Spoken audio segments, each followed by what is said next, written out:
Adrien Quatennens. Bonjour, Nous allons parler de ces règlements de compte d'une certaine manière à gauche. Mais d'abord un mot sur le ministre de l'Intérieur qui a annoncé y avoir demandé la fermeture de la mosquée de Pantin, qui a relayé la vidéo disant que le professeur devait être intimidé. Est-ce qu'il a raison ?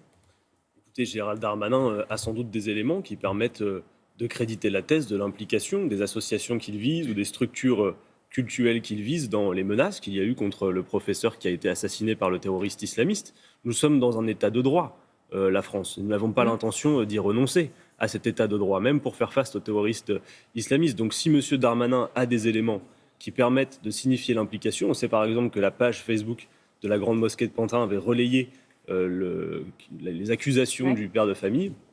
Eh bien, s'il y a effectivement des éléments précis que M. Darmanin a en sa connaissance, alors il doit les dire et effectivement passer à l'action comme il le fait. Vous dites nous sommes un état de droit. Marine Le Pen, par exemple, considère que nous sommes en guerre contre le terrorisme, contre l'islam radical, et qu'il faut donc une législation de guerre pour se donner les moyens de lutter contre le terrorisme. Je crois que d'abord, Caroline Roux, face au terrorisme islamiste, il y a une réponse. La première, c'est d'être unis et ferme. Unis pourquoi ?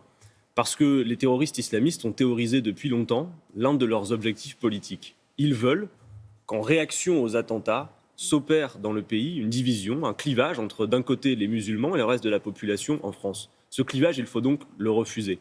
Ensuite, parlons de fermeté. Et déjà, la première chose dont nous avons besoin, avant, et on pourra en parler, de légiférer de nouveau, c'est de moyens matériels et humains pour appliquer les législations qui sont déjà existantes. J'en pose quelques-unes. La loi, vous le savez, permet déjà de fermer un lieu de culte pour cause de radicalisation. La loi permet déjà, quand c'est nécessaire, de dissoudre une association. En revanche, on peut s'interroger dans les premiers éléments de l'enquête que nous avons, Caroline Roux. Pendant 10 jours, des menaces ont pu être proférées sur les réseaux sociaux contre ce professeur et rien n'a été fait visiblement pour le protéger.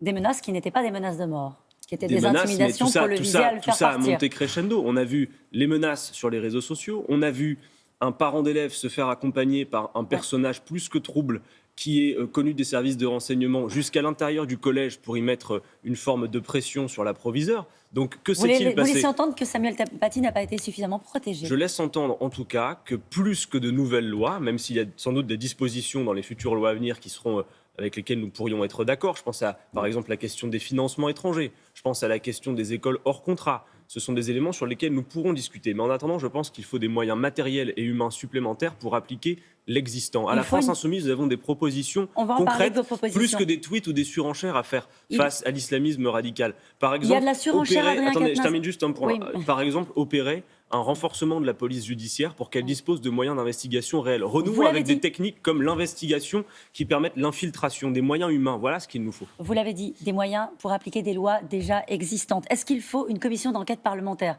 Vous laissez entendre que tout n'avait pas été fait pour protéger Samuel Paty alors que la haine s'exprimait déjà sur les réseaux sociaux. Est-ce qu'il faut une commission d'enquête ? Pourquoi pas ? Mais je pense que c'est d'abord et avant tout à la justice de faire son travail dans cette affaire. Jean-Luc Mélenchon a ciblé, c'était assez surprenant, Adrien Quatennens, la communauté tchétchène, laissant entendre qu'il y avait un problème, et il le dit clairement, il y a un problème avec la communauté tchétchène en France.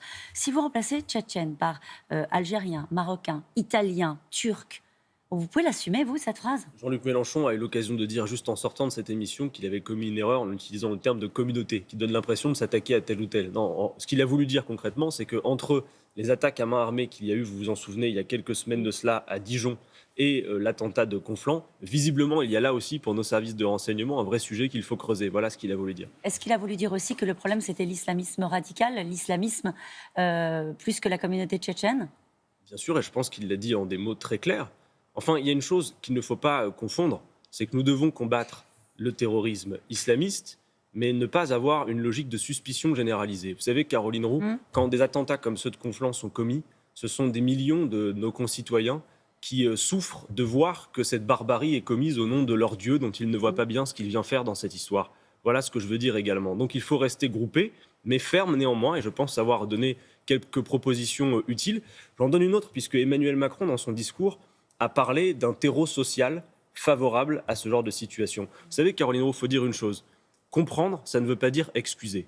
Et donc, quand ce sont parfois des enfants de la République qui finissent par céder aux sirènes des fanatiques, nous devons aussi nous poser un certain nombre de questions. Quand des services publics reculent, disparaissent, quand des associations n'existent plus, quand les discriminations vécues concrètement, par exemple à l'embauche, ne sont pas combattues, vous avez des gens qui finissent par perdre raison et opportunément, d'autres font des promesses que la République ne tient plus. Le ministre de l'Intérieur veut dissoudre le Conseil contre l'islamophobie en France. Le père de famille qui avait fait la vidéo avait pris contact avec ce conseil. C'est aussi cette organisation qui avait appelé à la marche contre l'islamophobie à laquelle vous avez participé.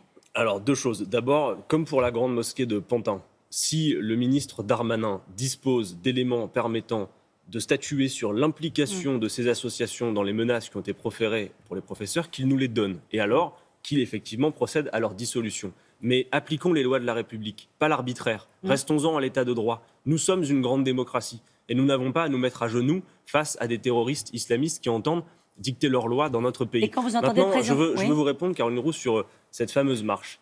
Parce qu'il y a eu un franchissement de seuil ce week-end. Pour la première fois depuis que les attentats sont perpétrés sur notre sol, nous n'avons pas eu droit à l'unité nationale qui est pourtant due à la victime et à nos enseignants.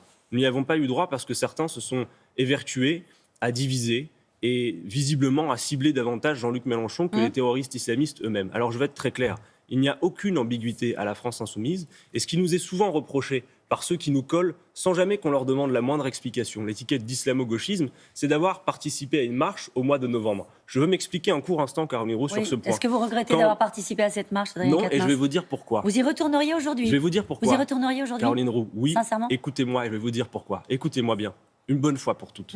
Quand Madame Mireille Knoll a subi un assassinat antisémite, la France insoumise n'a pas hésité une seconde pour entourer de son affection sa famille et participer à une marche. Elle était bien reçue ? Dans cette marche, nous avons été pris à partie par un groupuscule violent qui s'est attaqué à nous sous l'œil du gouvernement sans que personne ne bouge. Fallait-il pour autant, Caroline Roux, ne pas y être ? Assurément non. Et bien de la même manière, quand une mosquée est attaquée, subit un attentat sur le sol français, comme c'était le cas de la mosquée de Bayonne, et qu'aucune initiative gouvernementale n'est prise, la France insoumise, oui, a participé à une marche en réaction à cet attentat. J'insiste, Caroline Roux, sur le fait que cette marche était appelée notamment par la CGT, par la FSU, par des personnalités politiques comme Yannick Jadot, M. Benoît Hamon, André Chassaigne. Alors attendez, qu'il y ait dans cette marche, des gens qui avaient d'autres mots d'ordre, une toute petite minorité, ils ne sont pas à confondre avec le reste de la marche. On y a chanté la Marseillaise, on y a acclamé la laïcité et le besoin de protection. La question que vous pose le reste de la gauche.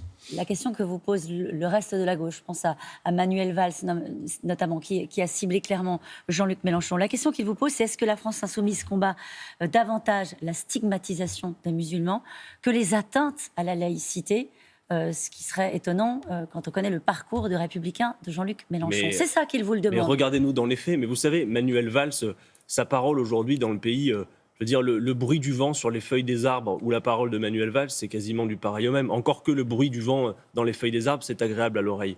Très franchement, ça pèse pas la voix d'un ancien ministre de l'Intérieur ? Écoutez, au cœur d'un rassemblement comme celui de la place de la République, c'est sur la place de la République où nous étions rassemblés que Manuel Valls décide de dire à un média que Jean-Luc Mélenchon serait d'une manière ou d'une autre responsable de ce qui s'est passé. Caroline Roux, un professeur a été décapité.